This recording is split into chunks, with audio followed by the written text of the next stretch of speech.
Welcome, and thank you for tuning in to the Sunday services at Center for Spiritual Living, Denver. We are a loving and prospering community in the heart of Denver and online. We now conduct hybrid services at the historic Grant Avenue Community Center and Sacred Place, located at 216 South Grant Street, Denver, Colorado.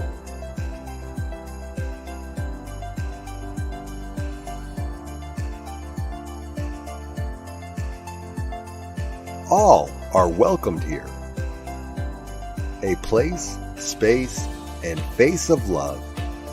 We are a spiritual community practicing universal principles that enrich our lives. We are grateful that you have blessed us with your presence. While online, we'd love to know you're watching with us. Feel free to leave a comment and let everyone appreciate you. With everything going on, life can feel overwhelming. CSL Denver wants you to know we are here for you. Please know that our practitioners are available for personal prayer work. Our licensed spiritual practitioners' names and phone numbers are available on our website at csldenver.org. Or if you have a prayer request, feel free to email it to info@csldenver.org. For your convenience, you'll find clickable links in the description of this broadcast. Rev Elzia, along with all our guest speakers, practitioners, service coordinators, and musical inspirations, want you to know how truly grateful we are that you are with us today. Thank you for your continued support and participation in our services, workshops, and events, as well as providing financial contributions to our center. If you're interested in upcoming events and information, we send out weekly newsletters. Sign up by visiting www.csldenver.org. We deliver services in a hybrid format where we meet in person at 216 South Grant Street. We will also continue to live stream all services on Facebook and YouTube every Sunday. Find us on our respective channels as well as on New Thought Media Network. Again, thank you for your precious attention. Now prepare for engaging enlightenment.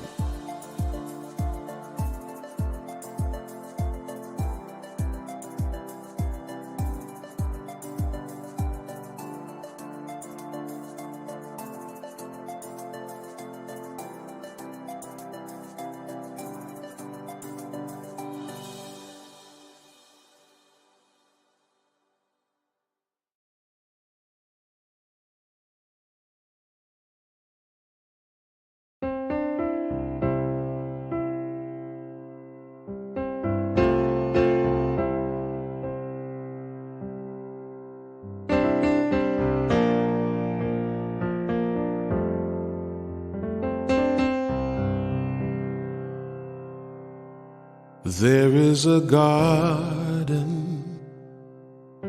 where dreams come true, a beautiful garden where God's grace blooms. There is a garden where everything grows, a beautiful garden where love is sown. And in this place of light and love, you can have anything that you're dreaming of. There is a garden where dreams come true, a beautiful garden. That garden is you.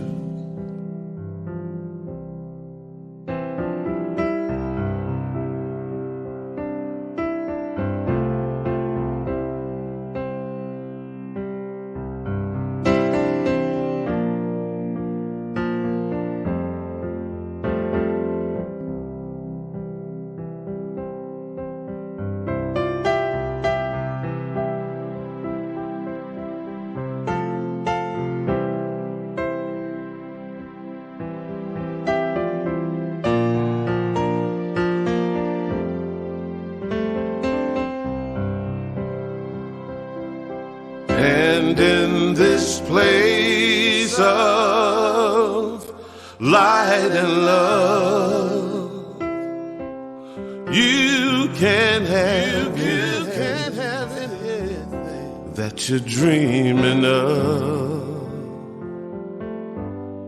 There is a garden where dreams come true, a beautiful garden. That garden is you. Such a beautiful garden. That garden is you.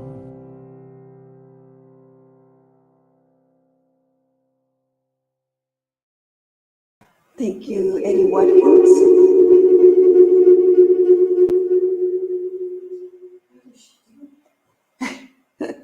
It's a trick.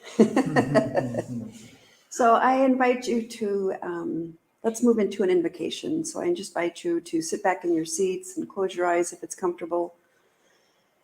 And just move into that space and that place that is always here. We are just turning our attention to it more. And just knowing the truth of who each one of us is, that Spirit is moving, living, and breathing each one of us. And that as we move into this service, knowing that we are all gardens of the divine, that we are the flourishing flowers that will be coming up in the spring, showing their beauty and their light and their smells and all that they are, and knowing that we are that, we are part of that. And so I bless this service. I bless Reverend Elzia's talk. I bless the music by Susan Clark. I bless everybody who has chosen to be here this morning, whether in person or online, just knowing that it is about feeding our souls and moving into the more that we can be. And I'm so grateful. I'm so grateful for this time together. I'm so grateful for each person here. And I release this into that one mind, that one heart, knowing that all is well and it is done. And so it is. So it is. So my reading this morning comes from Ernest Holmes' book, this thing called Life. I think it's got a new name now, but it's chapter 3. And this is the story about the fish. And I love this story. So I'm sharing it with you. Life goes on, but are we making the most of this thing called life? We can imagine a fish being told that he is surrounded by water, but not quite realizing what this means. We can imagine such a fish swimming north, south, east, and west in search of water. If we think of this fish as a person, we can even imagine him looking up the books of fish lore, studying fish psychology and philosophy, always endeavoring to discover just where the waters of life are and how to approach them. Perhaps some wise old fish might say, it has come down to us through tradition that in ancient times our ancestors knew about a wonderful ocean of life. They prophesied a day when all shall live in the waters of life happily forever. And can't we imagine all the other fish getting together, rolling their eyes, wiggling their tails, looking wise and mysterious and beginning to chant, "Oh, water, water, water, we beseech you to reveal yourself to us. We beseech you to flow around and through us, even as you did in the days of our revered ancestors." As a matter of fact, we are in the waters of infinite life as the fish is in the ocean. The spirit of life is all around us. It flows through us. It permeates everything. It is the essence of all form and flows through every condition. And yet we are still looking for it. What we look for, we unwittingly look at, but fail to recognize. Life is pure intelligence. Life creates by making things out of itself. Life, which is spirit or intelligence, is the sole and only creative agency in the universe. And since it is all life, it has all life to give you. It loves you because in creating you, it has given some part of itself to you. You are dear to life, beloved by it. In creating you, it has poured itself into you. You could not ask for greater love than this, and more love could not be given.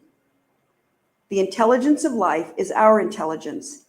It is the very presence of inspiration, guidance, direction. It is waiting for us to use it, to make itself manifest in our lives. This does not mean that it seeks to control us. It merely waits for us to use it. And a quote from Dr. Ernest Holmes from Love and Law.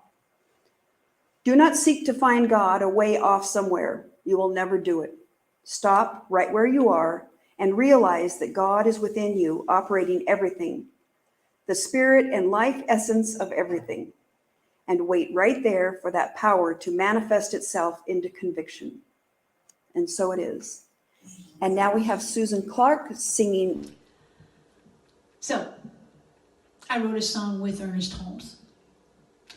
I actually went through the big book, the Science of Mind book one day, and I was reading about faith and belief, and almost all of the lyrics in this song are Ernest's words. I embellished a little here and there. I actually called, at the time I called the Science of Mind archives to ask them if it was okay if I used Ernest Holmes' words in an original song, and they said yes, go right ahead. So I did. And this song is called Believe, and It Shall Be Done. Oh yeah.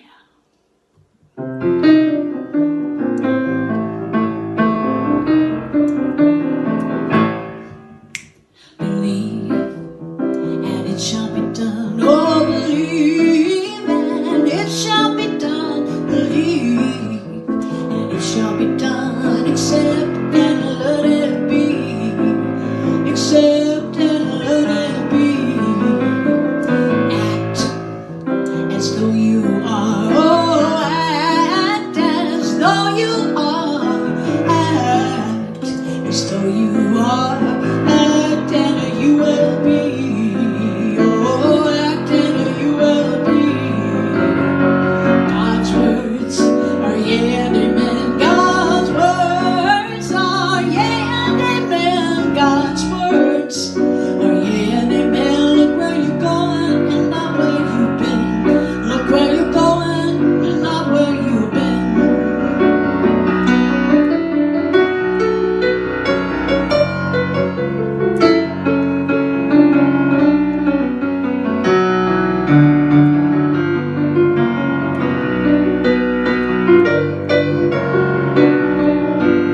The law is, but it must be used. The law is, but it must be used. The law is, and it must be used. Let God's greatness wash over you.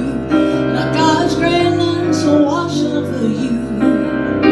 Faith without works will die. You know, faith without works will die. Faith without works will die. To create, you must learn how to try.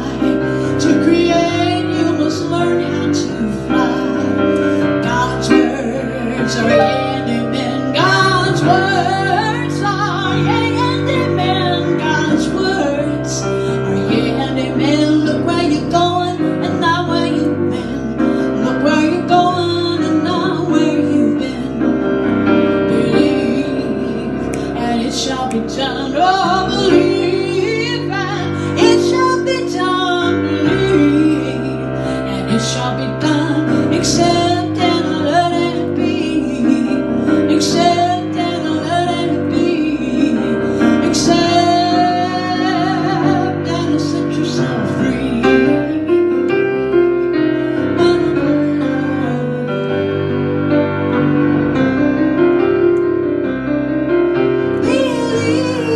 Believe, and it will be done.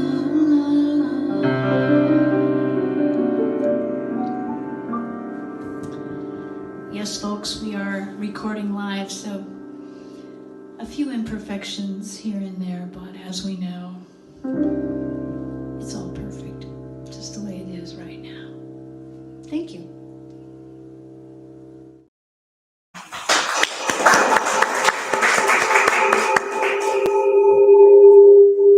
Good morning, good morning, good morning, and welcome to CSL Denver, a place, a space, and a face of love, a spiritual community teaching ancient wisdom and utilizing universal principle to empower our lives and the lives of others.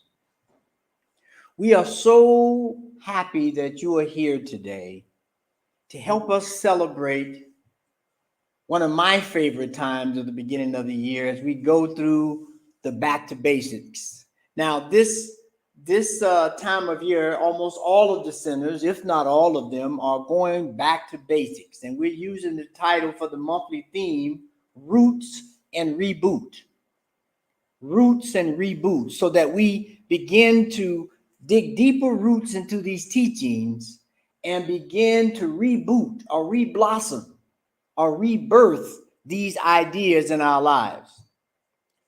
Now, today's talk is how it works. Now, last week, Reverend Millie talked about the thing itself.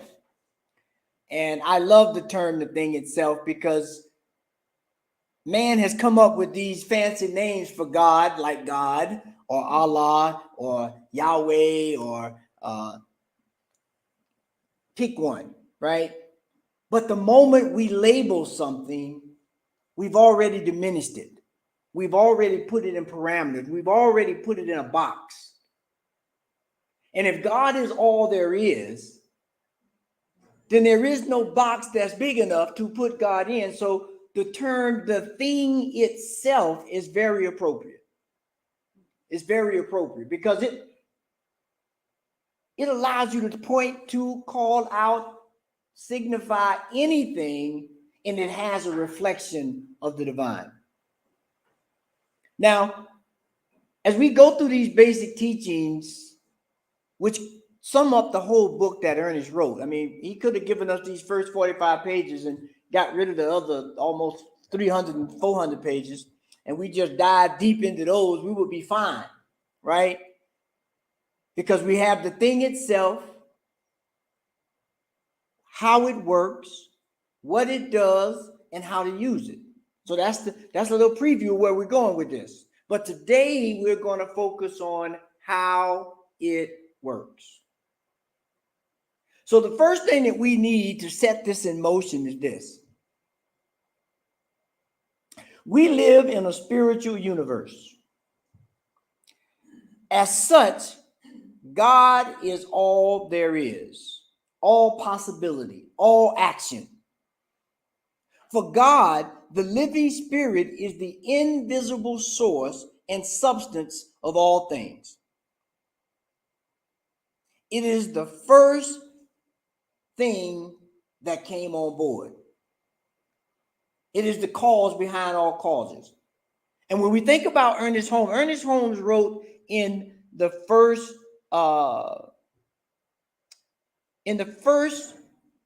Science of Mind magazine in 1927. He said this. If you could bring that first slide up for me.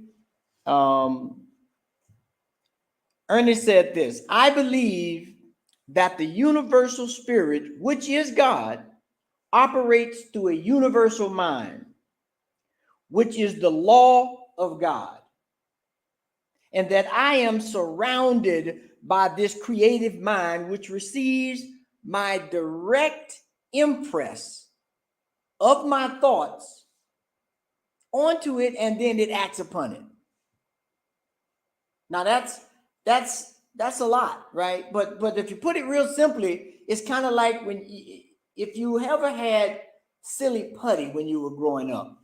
They had this thing when I was growing up called silly putty. It's like a big, and you could stretch it, and then you could press it on the comics in the Sunday papers, and it would print it on that silly putty, the colors and all. So this whole thing about the direct imprint, that's what we're talking about. Not that we're silly putty. Now, I'm not calling anybody silly putty, so let's just make that clear. But that process of using the silly putty or that image of something being directly impressed on something, and then it's able to take that information in, is what we're talking about on how we use this, right? So it allows us to move forward in a way that is automatic, if we think about it. when I pushed the silly putty on the paper, the only thought was to get the impression. And so that's what we're looking to do here when we figure out how this thing works, how it works. So when we see that we live in a spiritual universe which responds to our direct imprints, and that we work with the reality whether we understand it or not, whether we study it or not, whether we pray to it or not, whether we ignore it, it is still working. It is still working because it is said that at the center of all things, God is the essence. We all say in this teaching, there is no place where God is not. There is no place where God is not. And so we begin to see how interconnected all things are. We begin to move beyond appearances and we begin to see the allness of God. We begin to see the allness of God. And so when we look at this next slide, it kind of brings it into focus that there is one infinite life acting through law. And this law is mental. This law is mind in action. We are surrounded by an infinite, subconscious, impersonal, neutral, plastic, and ever-present thinking stuff from which all things come, and which in its original state permeates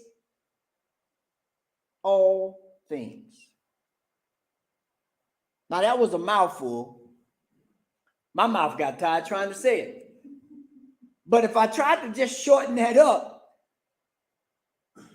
you can't hide from God, and God definitely ain't trying to hide from you. Wherever you are, God is there.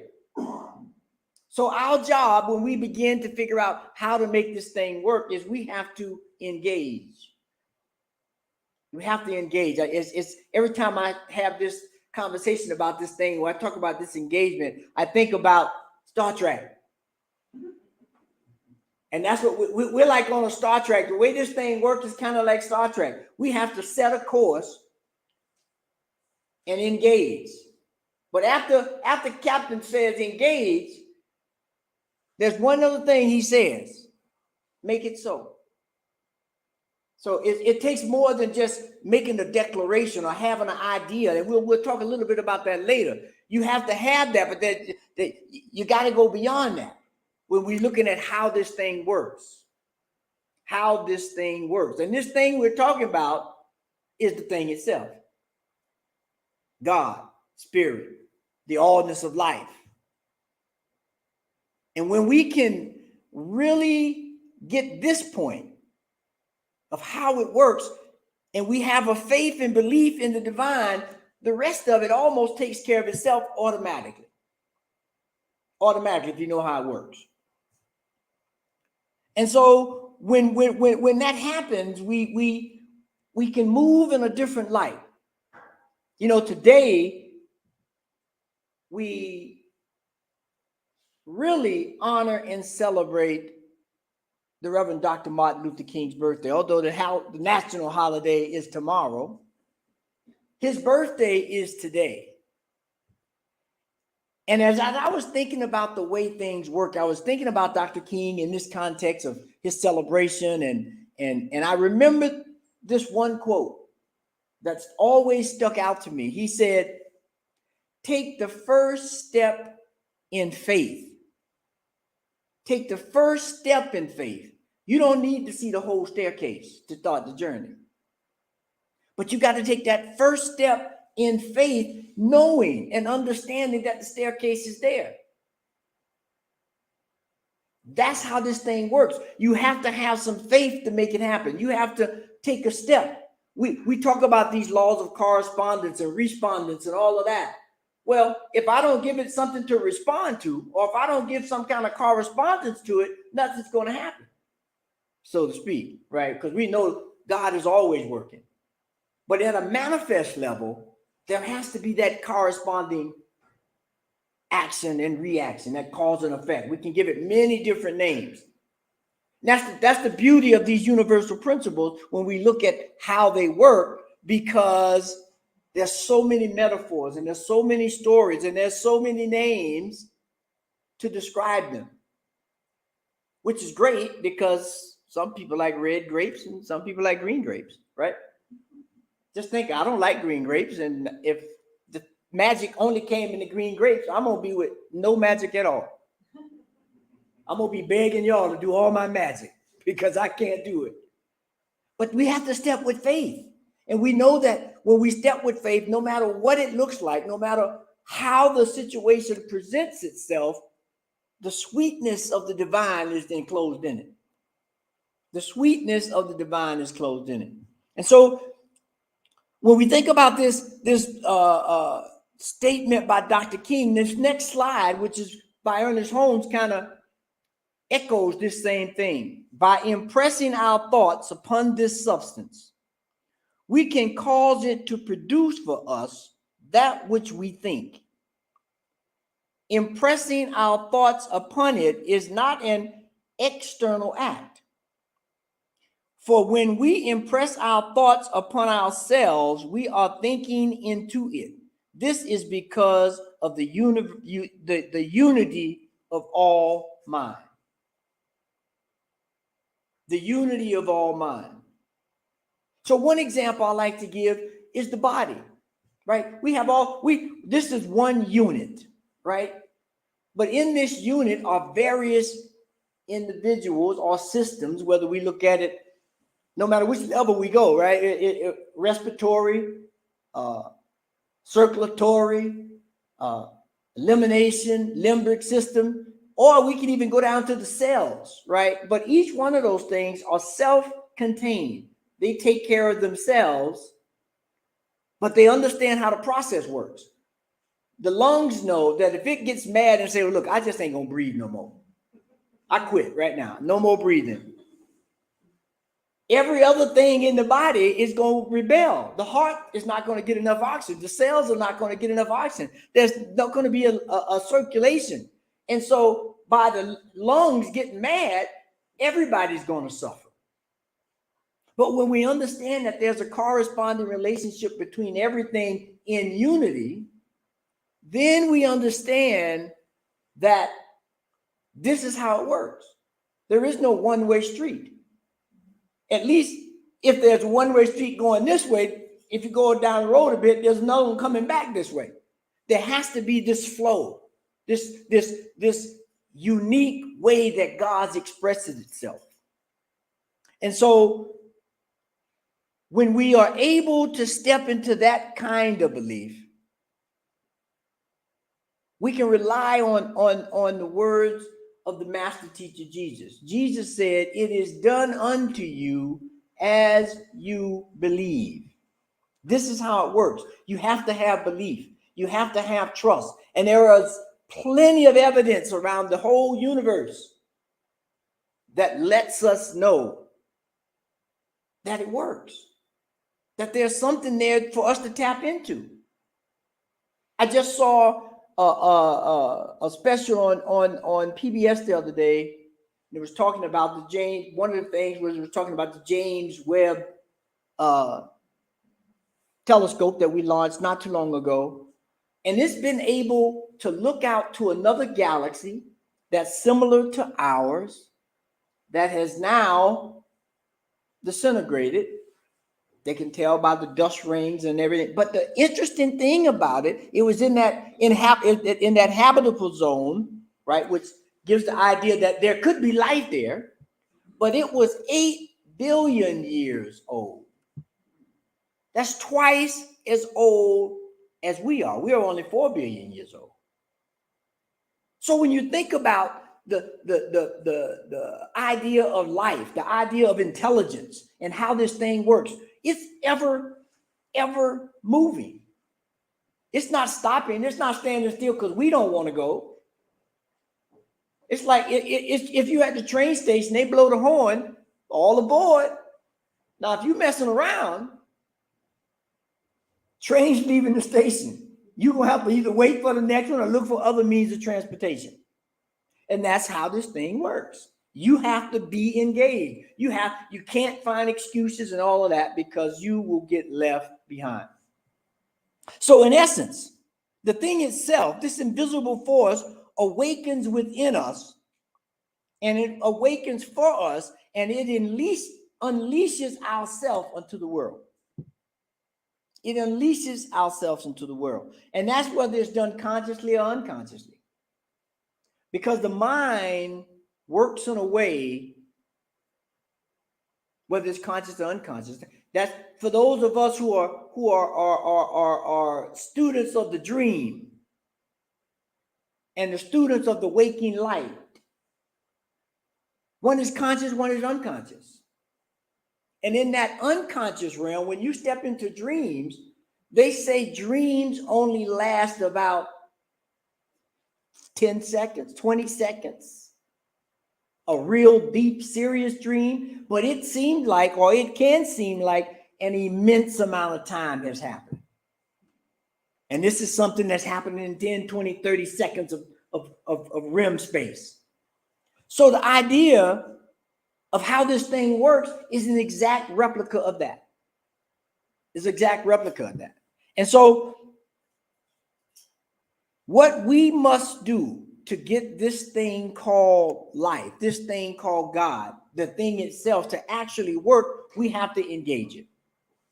We have to engage it, and then we must embody it. It must become us. This way of living in curiosity, this way of living in adventure, pushing the limits, if you will, taking the first step, not knowing or not seeing the whole staircase, but knowing that when I take that step, the next step will appear. How many of you have had that happen in your life? You get pushed into a way, you get pushed into a step, and I know for me, most of the time I go begrudgingly, because I'm like, ooh, that look like a cliff over there. I don't think I want to go too close. But something just compels me to take that step, and when I do, the next one appears, or the next person appears, or the next job appears. And then before you know it, where I was walking gingerly and not too balanced, now I'm running. Because I know in faith, the next thing is going to be there. That's how this works. But as they say in a lot of the self-help programs, it only works if you work it. It only works if you work it. You got to work it. And so when we look at this next slide and we think about this engagement process, we think about this.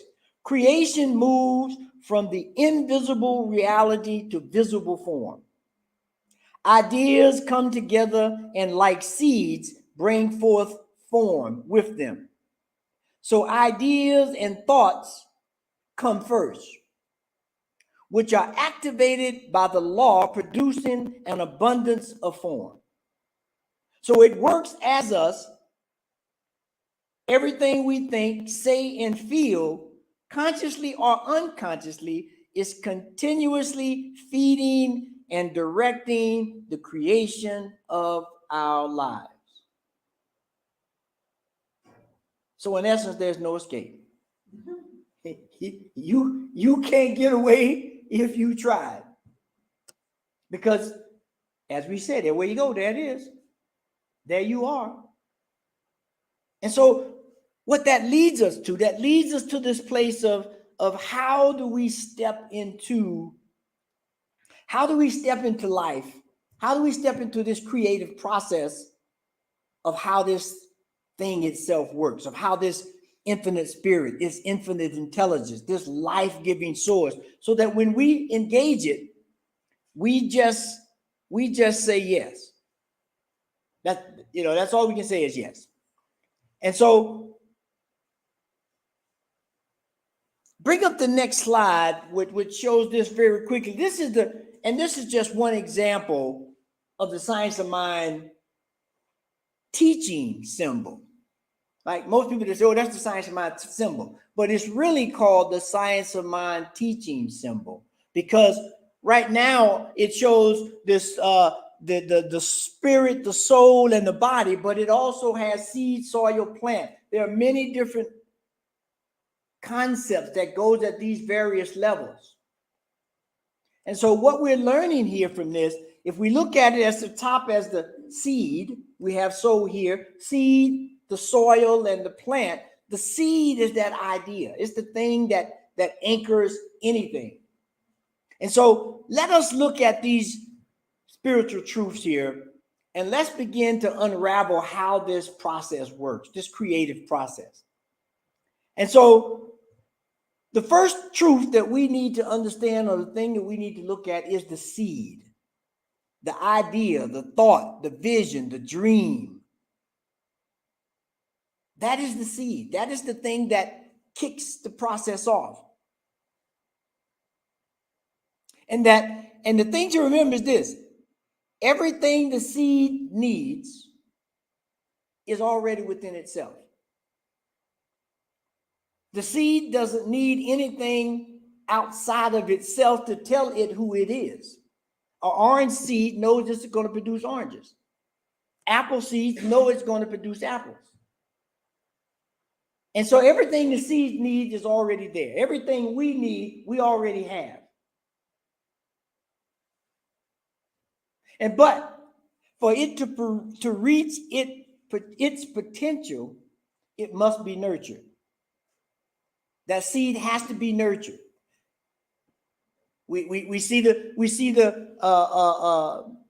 story in the Bible where they're walking along and the seeds drop, and some fall on fallow land and some fall on good soil, and then somebody walks by with a pot that's broken, it waters them, and boom, next thing you know, one place you got nothing, the other place you got thorns, the other place you got flowers.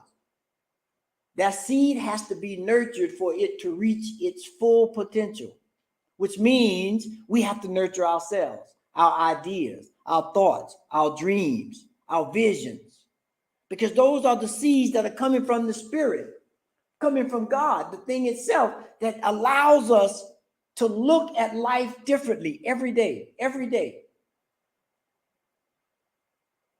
And for it to reach the manifestation, now you can have a good seed and you can kind of nurture and take care and make the wind don't blow, but you also have to plant the seed. I'm sitting here hungry, but I got a storehouse full of corn and wheat and rye, and I'm complaining that I can't eat. But I ain't never planted the seeds. How many of you got seeds that you've never planted? To learn a new language, to make more money, to play an instrument. All those ideas in your head are seeds, but you got to plant them. And that leads to the next thing. When I plant them, it leads to the soil.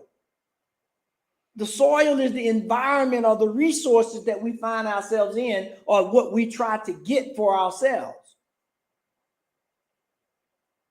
Now, one thing about the soil is non-discriminatory. It will grow weeds, it will grow flowers, it'll grow fruit. It has no preference. You in the soil will produce. And the same with us. If we put an idea in the mind and our environment, whether it's conscious or unconscious, whether it's physical or ethereal, it will start growing the seed according to the environment it's in. How many people, parents, I bet you everybody raised their hand, told you don't hang out with so-and-so, that little boy's a bad influence. I don't want you to go down there and hang out in that park down there, because that park down there, they got all kind of activity. That's a bad environment. Because they knew that the elements in that environment, although the constructs of it, the playground was a nice construct, but the resources and the elements within that environment were not as conducive as they could be. So they wanted you to stay away. Of course, that's the first thing you did, is ran down there, because they told you don't go down there. And you just hope they don't catch you, or you hope that Miss Johnson down the street don't see you and go back and tell. But that's the environment. It has to be a wholesome environment. That environment is good. There's something in it that has the power to activate what's in the seed. The seed at that point, the seed doesn't need to do anything, because remember we said everything the seed needs is within itself. But when it's put in the right environment, it's self-actualized. It begins to grow. It germinates. It produces. And so when we got a good seed that we took care of and we've nurtured and we put it in some great soil environment, then the next thing we get is inevitable. It's a plant, a manifestation, some type of form. And that's what we are in essence. We are a plant of the divine, a God plant. God had an idea of humanity and what we would produce and what we would manifest, and that's what we are. And so the plant is a reflection of the seed. If I plant melons, I'm going to get melons, right? I'm not going to get potatoes, not in the nature of the seed, because the seed knows what it is.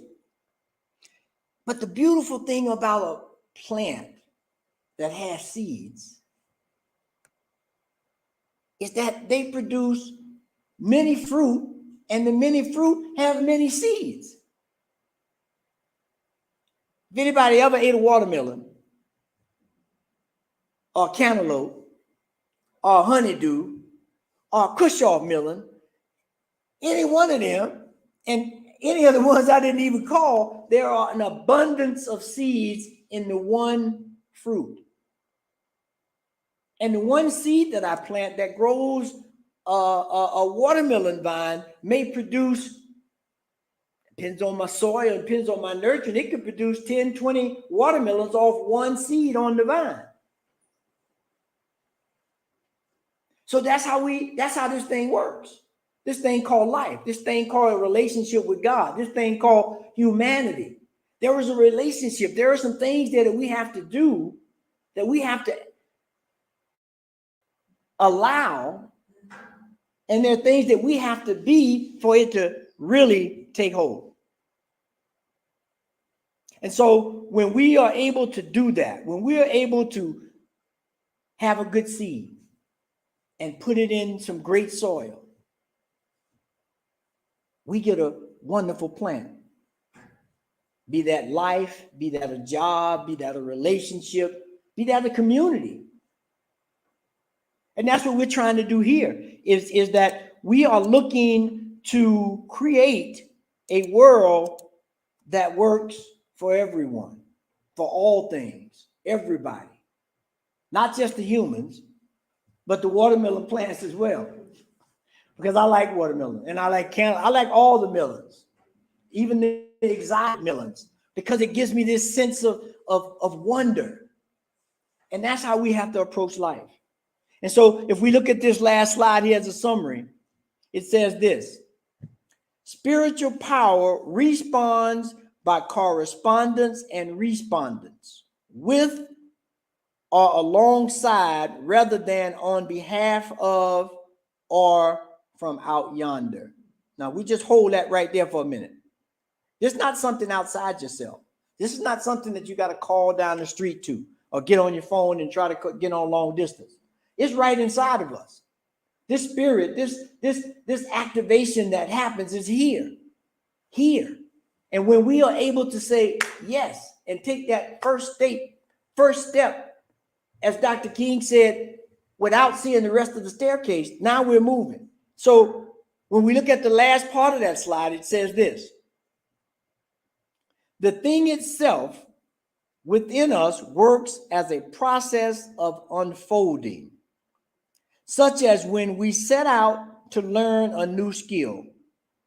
Right away, we can picture ourselves doing the new thing. But in order to actually do it, play the guitar, paint a picture, a series of steps is gradually, incrementally taken as we master the fretboard or the paintbrush. Another way of putting this is that when we involve ourselves with an idea, in order to then evolve the idea into a tangible form, into a tangible thing. So the answer is the process. The answer is understanding the process. And the answer is then again, engaging the process. That's how this works. It is a process of life that we have to engage in, that we have to move forward in. And so when we are able to do that, we can step forward with this call to action for this week. You know, we can't go anywhere without call to action. And I know I'm alone today, but this is a good thing for me. So if we could bring up that call to action for this week, we have two things here. What seeds of greatness do you have in your storehouse that have not been planted? What seeds of greatness in your storehouse do you have that have not been planted? I'll just leave you with that question. And then the next thing is, if you done found the seed, have you checked your soil lately? Have you checked your environment? Have you checked your friends? Are you eating right? Are you exercising? Are you having meaningful conversations? Are you developing great relationships? People that support you, and also people that call you out. See, sometimes we just want people to pat us and be good to us and tell us how great we are, although we may be screwing up royally. You need somebody every time to say, "Ooh, you stepped out of line right there. You need to come back. You need to come back." That's what it is. We have a balance of life, and that's what this process is. When these things are in balance, life is wonderful.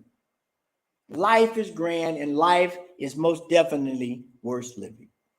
And so, as we get this affirmation for this week that we use to anchor these ideas into our lives, into our minds, and into our hearts, we step forward this week saying, my life is guided by the divine creative process.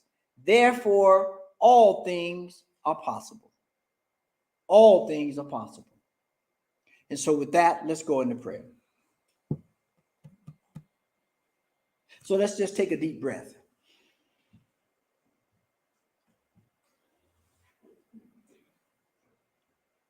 And we know that this breath is the breath of life. It is that infinite spirit, that thing itself that is in, through, and around all, that activates, that elevates, that engages the spirit within all things to say yes, to believe, to step forward in faith, to hold fast to the understanding that there is a power and a presence in the universe and that we can use it. And that when we allow ourselves to surrender to a higher power, to a greater understanding, to an infinite intelligence that creates worlds that are even 8 billion years old, we know that there is something in the air, something in the water that allows us to be exactly who we are. And so as we embrace that and we allow that to just sink into our hearts and minds and into our very soul, we are planting this idea of the greatness of God and the greatness of us. Because we are the seeds of the divine and we are a true reflection. We just got to be put in the right environment. We have to drink the great waters of life. And when we do, we awaken to our true selves. We awaken to the idea of, as Dr. King would say, the beloved community. And we begin to live out the dreams of my brother and my sister. I am your keeper.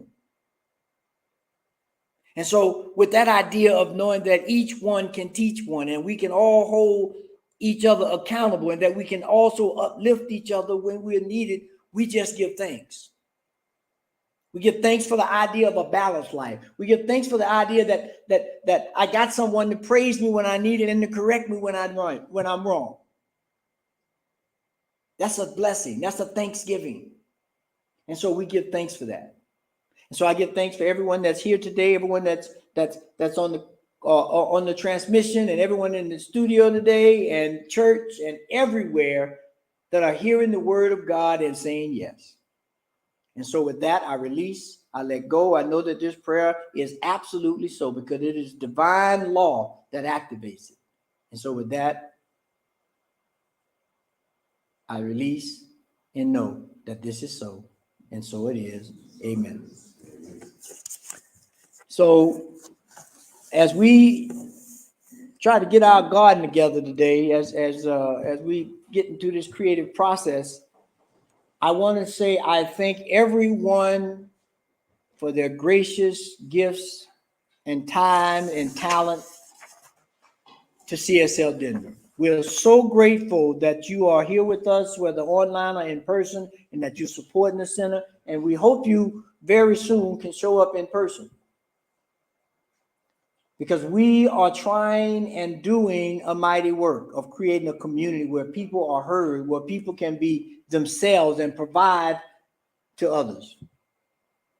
And so as you look running across the bottom of the screen, you will see how many different ways you can give, whether it's through text or whether you go to the website and hit the donate button, or whether you just send it to the P.O. box. But however you give, we appreciate it. And so if you take that tithe or place your hand over your heart just to symbolize the deep-seated feelings and repeat our customary affirmation, this perfect gift, showing in blessing and touching. I messed that up. I got ahead of myself. This perfect gift is spirit informed, circulating and blessing all that it touches. Freely I give and joyously I receive, and so it is. Amen.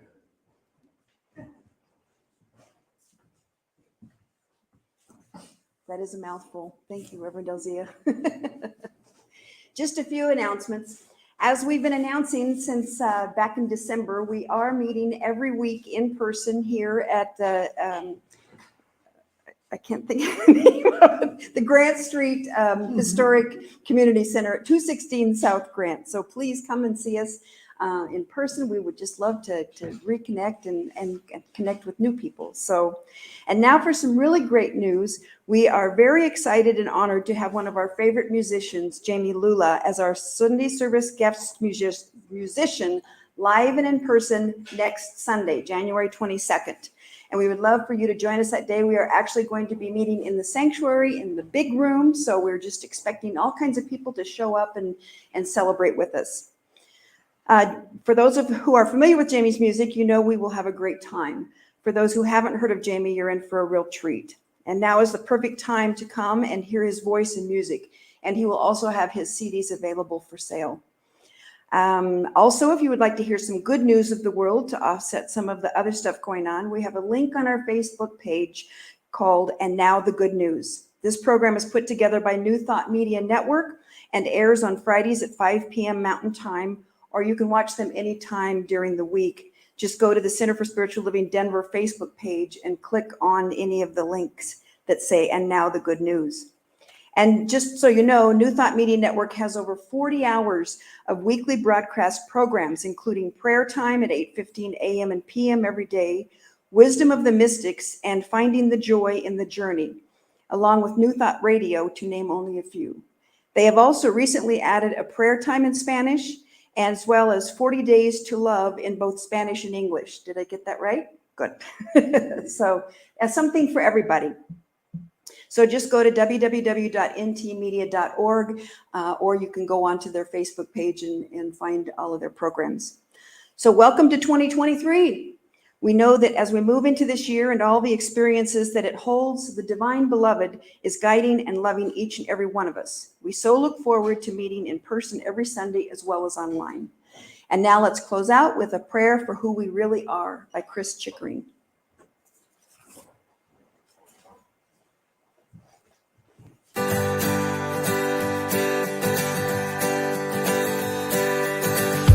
This is a prayer for the love within us. This is a prayer to release our hearts. This is a prayer that we carry with us. This is a prayer for who we really are.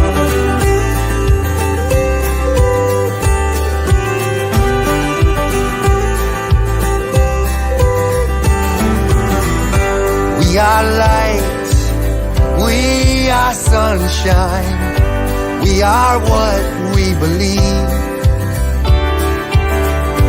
We are hope. We are promise of everything that's yet to be. We are bliss. We are laughter. We are flowers in the spring. We are life, ever flowing. And these are the words that we will sing. This is a prayer for the love within us. This is a prayer to release our hearts. This is a prayer that we carry with us. This is a prayer for who we really are.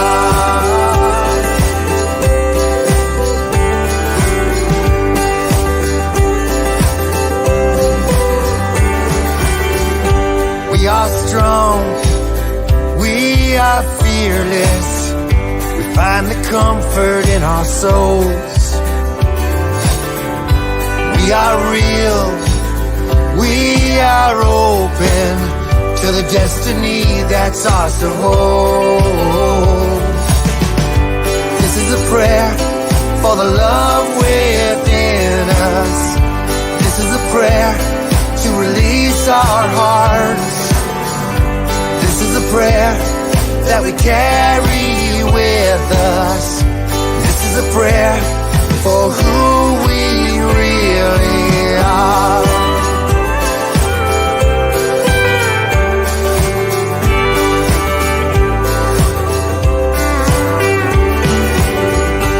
We are here, we are present in every moment that we breathe.